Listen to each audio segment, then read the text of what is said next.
Dame Nature inspire certains artistes, comme par exemple Nathalie qui reproduit un petit peu la nature en peinture. Nature, peinture. Je rigole toute seule. Salut Nathalie. Bonjour. Oh, l'intro qui tue. C'est un peu ça, tu reproduis la nature. Alors, Jess, non, je reproduis pas exactement la nature, je reproduis les émotions qu'elle me procure. Oui, mais quand on regarde tes tableaux, on voit des couchers de soleil, on voit des paysages de la nature, en fait. C'est tout à fait réaliste, quoi. Alors, pas tout à fait réaliste. À la base, c'est pas du réalisme, c'est plutôt de l'abstrait lyrique, on appelle ça comme ça. Donc, c'est plutôt plus poétique. Donc, je vais reproduire, enfin, je vais m'inspirer de cette nature qui va déclencher des émotions chez moi et la reproduire après en peinture. Je suis pas face vraiment à un seul endroit ou une seule image. C'est vrai que on va dire ma peinture c'est plus le global de la nature. Hein. C'est un mélange de tout ça. C'est la nature avec un grand N. On voit beaucoup le ciel dans tes peintures. Il y a des jeux de couleurs incroyables. On a l'impression vraiment d'avoir une photo, quoi. Je n'utilise pas déjà de photos, mais enfin, je vais dire que je vais photographier dans mon cerveau plusieurs images, plusieurs émotions, et après au moment où je me retrouve devant ma toile, eh bien c'est le mélange de tout ça. Donc ça va. La nature t'a procuré, quoi. Voilà, exactement. Dingue. Ouais. Donc tu regardes beaucoup le ciel.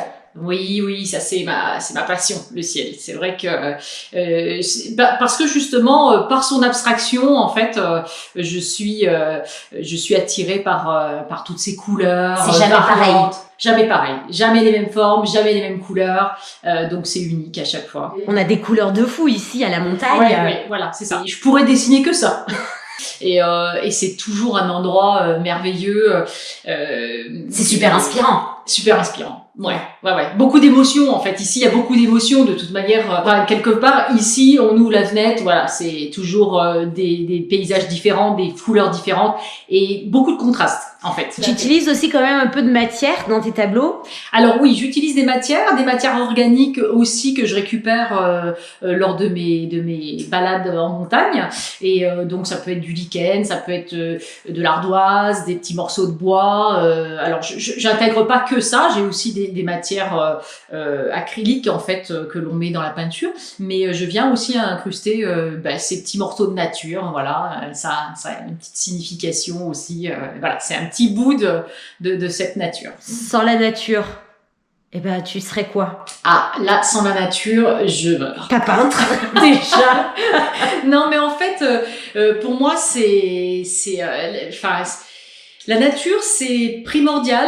Il y a une résonance avec toute cette nature qui me parle et qui vient en fait nourrir également, me nourrir. Alors, je pense que je la représente aussi parce que j'ai beaucoup de respect pour elle. Je me dis, c'est plutôt un état d'esprit. Le respect de cette nature, je pourrais pas vivre sans nature, ça c'est clair. On doit être humble, je pense, et c'est elle qui nous fait vivre, donc on doit la respecter. Voilà. Et qu'est-ce que tu fais, Nathalie, pour la nature? Alors, vu qu'elle te donne tellement.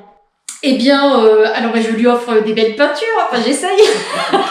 Non, enfin, j'essaye. Je pense que j'essaye de la respecter au mieux, voilà, et de d'honorer. Et c'est-à-dire, tu fais comment pour la respecter? En fait, j'essaye de me déplacer peu, ou tout du moins à pied ou en vélo. Ici, aux Ouches. Voilà, le recyclage c'est bien, mais déjà de faire attention à ce que l'on achète, ce qu'on consomme, de pas gâcher.